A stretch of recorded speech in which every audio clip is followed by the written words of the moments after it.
একটি শহর যেখানে ২৭ বছর পর পর শিশুরা উধাও হয়ে যাচ্ছে। কিন্তু কেন? এই শহরে এমন কিছু ঘটছে যেটা হয়তো আপনি কল্পনাও করতে পারবেন না। আপনাদের সবাইকে স্বাগতম জানাই গল্পের প্লেলিস্টে, যেখানে আমরা সিনেমার অদ্ভুত সব রহস্যের উন্মোচন করি। আজ আপনারা শুনবেন স্টিফেন কিংয়ের বিখ্যাত হরর সিনেমা ইট চ্যাপ্টার 1-এর ডিটেল এক্সপ্লেনেশন, যেখানে পেনিওয়াইজ নামের একটি ক্লাউন তার ভয়ঙ্কর খেলা চালিয়ে যাচ্ছে। এই গল্পে আপনারা পাবেন ভয়, বন্ধুত্ব এবং সাহসের এক অনন্য মিশ্রণ। আর ভিডিওটা যদি ভালো লেগে থাকে তাহলে লাইক করুন, কমেন্ট করুন, আর আমাদের চ্যানেলটাকে সাবস্ক্রাইব করতে ভুলবেন না। এবং এই রকম রহস্যময় সিনেমার এক্সপ্লেনেশনের জন্য আমাদের সঙ্গে থাকুন। সালটা 1988। আমরা দেখি বৃষ্টির একটি দিনে এই ছেলেটি, যার নাম বিল, সে তার ছোট ভাই জর্জিকে একটি কাগজের নৌকা বানিয়ে দেয়। জর্জি কাগজের নৌকাটা নিয়ে বাইরে যায় এবং নৌকাটিকে জলে ভাসাতে থাকে, কিন্তু নৌকাটি জলে ভাসতে ভাসতে ড্রেনের মধ্যে পড়ে যায়। জর্জি যখন ড্রেনের মুখটার কাছে যায় তখন সে দেখে একটি জোকার তার নৌকাটি হাতে নিয়ে দাঁড়িয়ে আছে আর তাকে নৌকাটি ফেরত নিতে বলছে। কিন্তু জর্জি যখন নৌকাটি ফেরত নেওয়ার জন্য হাত বাড়ায় তখন জোকারটি ভয়ঙ্করভাবে তার হাত কামড়ে হাতটিকে ছিঁড়ে নেয় এবং তাকেও সেই ড্রেনের মধ্যে ঢুকিয়ে নেয়। এরপর কয়েক মাস কেটে যায়। আমরা স্কুলের মধ্যে বিল আর তার বন্ধুদের দেখি।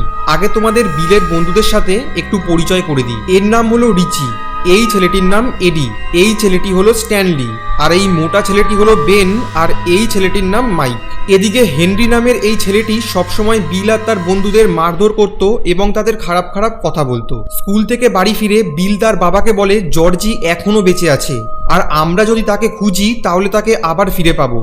তখন তার বাবা বলে জর্জি মারা গেছে, আর নিজের মায়ের সামনে এইসব বলা বন্ধ করো, কারণ তোমার মা এসব শুনলে কষ্ট পাবে। এদিকে মাইকের বাবার ছাগলের ফার্ম রয়েছে, আর সে প্রত্যেক দিনের মতো আজকেও মাংস ডেলিভারি দেওয়ার জন্য এই জায়গাটিতে আসে। কিন্তু তখন সে দরজার ওই পাশে সেই ভয়ঙ্কর জোকারটিকে আবার দেখতে পায় এবং দরজার বাইরে কিছু অস্বাভাবিক হাতও দেখতে পায়। এইসব যখন সে দেখছিল তখন সেখানে হেনরি আসে এবং তাকে উল্টোপাল্টা বলে সেখান থেকে চলে যায়। অন্যদিকে বিল নিজের ভাইকে খোঁজার জন্য তার 3 বন্ধুর সাথে ড্রেনটা যেখানে শেষ হয়েছে অর্থাৎ এই জায়গাটিতে আসে। পরের দৃশ্যে আমরা দেখি বেন লাইব্রেরিতে বসে একটি বই পড়ছে।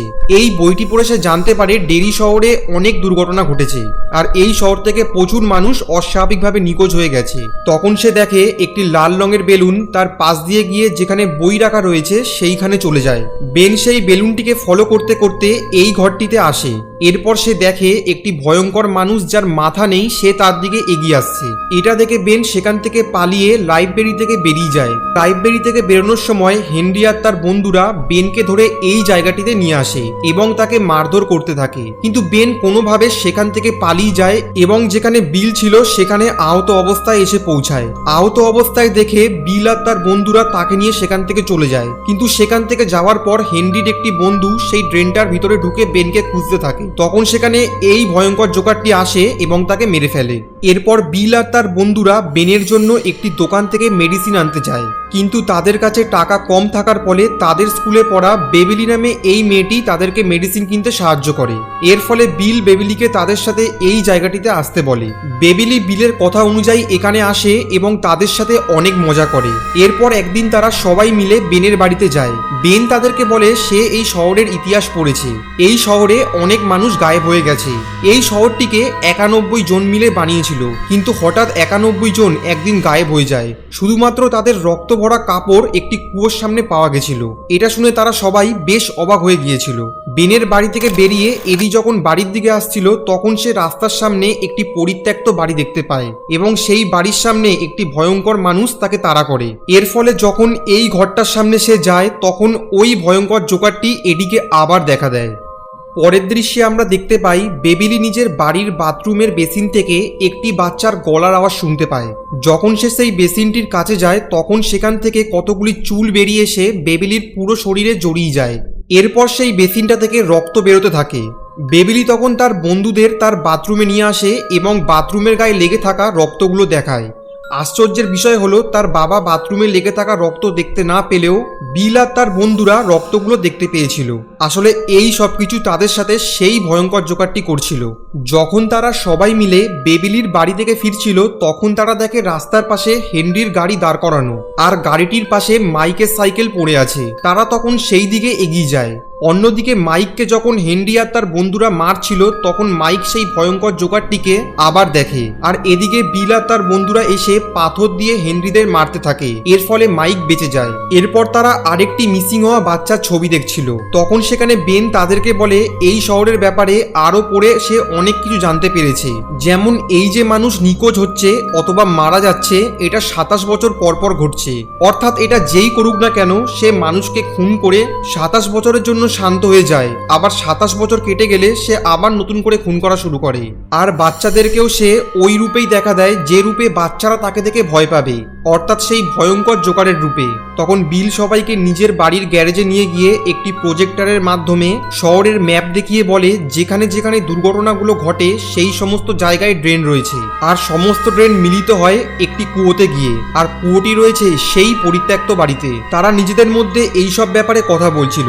তখন হঠাৎ সেই প্রজেক্টরের স্ক্রিন থেকে সেই ভয়ঙ্কর জোকারটি বেরিয়ে আসে এবং সবাইকে ভয় দেখায়, কিন্তু সেই মুহূর্তে বেন গ্যারেজের দরজাটি খুলে দেয়। এর ফলে জোকারটি সেখান থেকে গায়েব হয়ে যায়। এরপর বিল ঠিক করে ওই বাড়িতে গিয়ে জোকারটিকে এই সব করা থেকে আটকাবে এবং তাদের সাথে তার বন্ধুরাও ওই বাড়িতে যায়। কিন্তু বাড়িটাতে যাওয়ার সাথে সাথে সবার আগে ওই জোকারটি সবাইকে আলাদা করে দেয়। সবার প্রথমে এডি একটা ভয়ঙ্কর মানুষকে দেখে ওপর থেকে নিচে পড়ে আহত হয়। এরপর রিচি ঘরের মধ্যে বন্ধ হয়ে যায় এবং সেখানে সেই ভয়ঙ্কর জোকারটি চলে আসে, কিন্তু সময় মতো বিল তাকে সেই ঘরটা থেকে বের করে নেয়। তখন সেই জোকারটি এডির কাছে আসে, কিন্তু কিছু করার আগেই বেবিলি জোকারটির মাথায় একটি লোহার রড ঢুকিয়ে দেয়। এর ফলে জোকারটি সেখান থেকে চলে যায়। আর বিল দেখে জোকারটি ওই ঘরে থাকা সেই কুয়োটির মধ্যে ঢুকে যাচ্ছে। সেই ঘরটা থেকে বেরিয়ে বিল সবাইকে বলে এরপর আমরা পুরোপুরি তৈরি হয়ে এই ঘরটাতে আসব জোকারটার সাথে মোকাবিলা করার জন্য। কিন্তু তার কথা বেবিলি ছাড়া আর কেউ না শুনে সেখান থেকে চলে যায়। আর এই ভয়ঙ্কর জোকারটি এটাই চেয়েছিল, সবাইকে একে অপরের থেকে আলাদা করতে। এদিকে জোকারটি হেনরিকে বশ করে ফেলেছিল এবং হেনরি জোকারটির কথা অনুযায়ী নিজের বাবাকে মেরে ফেলে।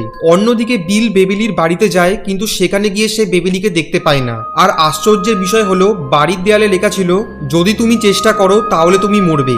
অর্থাৎ সেই জোকারটি বেবিলিকে নিজের সাথে নিয়ে গেছে। এরপর তারা সবাই মিলে ওই পরিত্যক্ত বাড়িতে যায় বেবিলিকে বাঁচানোর জন্য। জ্ঞান ফেরার পর বেবিলি দেখতে পায় সেখানে হারিয়ে যাওয়া বাচ্চাদের মৃতদেহ শূন্যে ভাসছে। ঠিক সেই সময় সেখানে সেই ভয়ঙ্কর জোকারটি চলে আসে আর বেবিলিকে ভয় দেখায়। এর ফলে সে অজ্ঞান হয়ে যায় এবং শূন্যে ভাসতে থাকে। আর এইদিকে বিল আর তার বন্ধুরা একে একে সেই ঘরে থাকা কুয়োতে নামতে থাকে, কিন্তু সেখানে হঠাৎ করে হেনরি চলে আসে এবং মাইককে মারার চেষ্টা করে, কিন্তু শেষ পর্যন্ত মাইক হেনরিকে কুয়োর মধ্যে ঠেলে ফেলে দেয়। আর যখন তারা নিচে নামছিল তখন তাদের একটি বন্ধু সবার থেকে আলাদা হয়ে যায়। এর ফলে সেই ভয়ঙ্কর জোকারটি অন্য একটি রূপ নিয়ে তাকে মেরে ফেলার চেষ্টা করে, কিন্তু তাকে মেরে ফেলার আগেই সবাই সেখানে চলে আসে। এর ফলে সে প্রাণে বেঁচে যায়।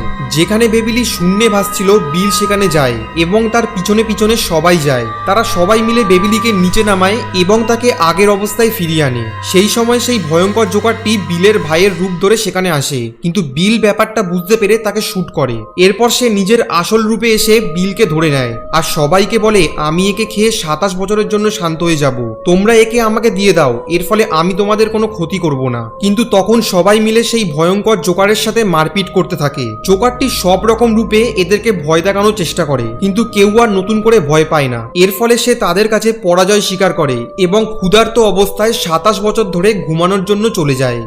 তো আজকে মুভি ইট চ্যাপ্টার 1 কে কে আগে দেখেছো সেটা কমেন্ট করে অবশ্যই জানিও। আর কে কে মুভিটা প্রথমবার দেখলে এই এক্সপ্লেনেশনের মাধ্যমে সেটাও কমেন্ট করে জানিও। একটা লাইক করে দিও। আর যদি মুভি দেখার থেকে এক্সপ্লেনেশন শুনতে বেশি ভালো লাগে তাহলে গল্পের প্লেলিস্ট চ্যানেলটাকে অবশ্যই সাবস্ক্রাইব করো।